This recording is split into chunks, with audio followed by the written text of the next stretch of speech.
درست المدرسة الإثيوبية العالمية بالرياض. هي مدرسة خاصة تابعة للجالية الإثيوبية، وتخرجت منها.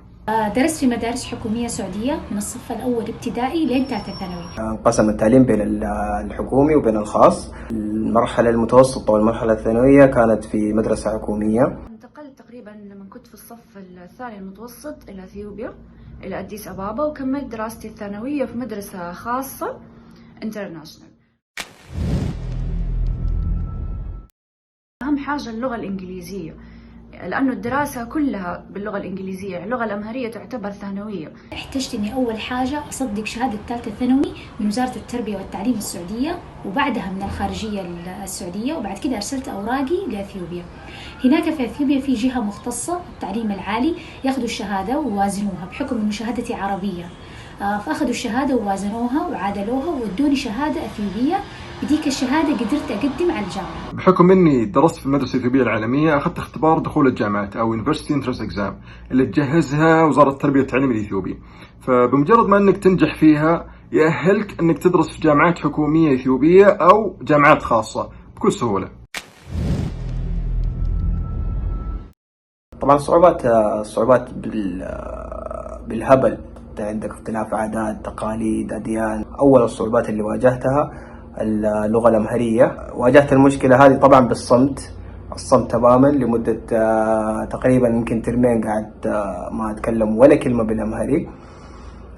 بس كنت أسأل، أترجم، أسمع، أحاول أفهم. لأنه أنا درست مدرسة حكومية في المملكة، فأول صعوبة وأكبر صعوبة هي اللغة الإنجليزية طبعا. فأخذت مني وقت إلين ما أنا يعني أوصل المرحلة اللي أقراني كانوا فيها، لأنه هم يعني بيدرسوا باللغة الإنجليزية من المراحل الأولية عكسي أنا. كانت المواصلات العامة كونك تاخذ مواصلات عامة من الجامعة إلى السكن متعبة جدا، بالذات موسم الأمطار. صراحة كانت في صعوبات من كل النواحي المعيشية ونمط الحياة والثقافية واللغة. اللغة المستخدمة في أثيوبيا بين عامة الشعب هي اللغة الأمهرية، واللغة المستخدمة في الدراسة هي اللغة الإنجليزية، وأنا صراحة ما كنت أجيد الاثنين، بس الحمد لله دخلت معهد لغة إنجليزية واكتسبت اللغة واللغة الأمهرية. صرت أحتك أكثر مع أهل البلد والحمد لله.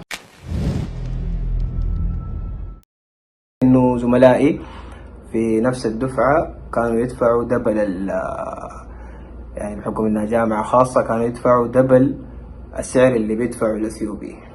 الدراسة الجامعية المجانية، وتعتبر جامعات أديس أبابا أو جامعات أثيوبيا بصفة عامة ممتازة جدا، وبالذات جامعة أديس أبابا تعتبر من أفضل الجامعات في أفريقيا. فاستفدت أنا كمواطن أن أنا درست فيها مجانا الحمد لله، وأخذت يعني شهادة البكالوريوس. بصفة عامة الدراسة في أثيوبيا جدا قوية وشهادتها معترف بها من أغلب دول العالم. فمثلا الشخص لو حاب يكمل برا أثيوبيا يعني دراسات عليا وأي حاجة حيقبلوا شهادته على طول. والميزة الثانية كمان إنه الدراسة رخيصة، جدا رخيصة مقارنة بدول الجوار أو بصفة عامة بدول العالم. الدراسة في أثيوبيا جدا رخيصة. كان نظام تعليم قوي ممتاز، ما في مشكلة. يا ريت لو يوفروا معلومات كافية عن الجامعات الخاصة والتخصصات والكورسات اللي تقدمها، انهم يلغون الكورسات اللي ما لها داعي وما تفيدك في حياتك العملية. تجهيز مختبرات، الكهرباء تأثر طبعا. يعني كلاس في الليل الكهرباء تطفي خلاص الكلاس انتهى. فحاجات أتوقع كماليات، لكن كمادة علمية التعليم جدا ممتاز. 3 حاجات. أول حاجة يكون في اتحاد طلبة للمواليد، يعني يصير تبادل معرفي بينهم، يساندوا بعض، يدلوا بعض.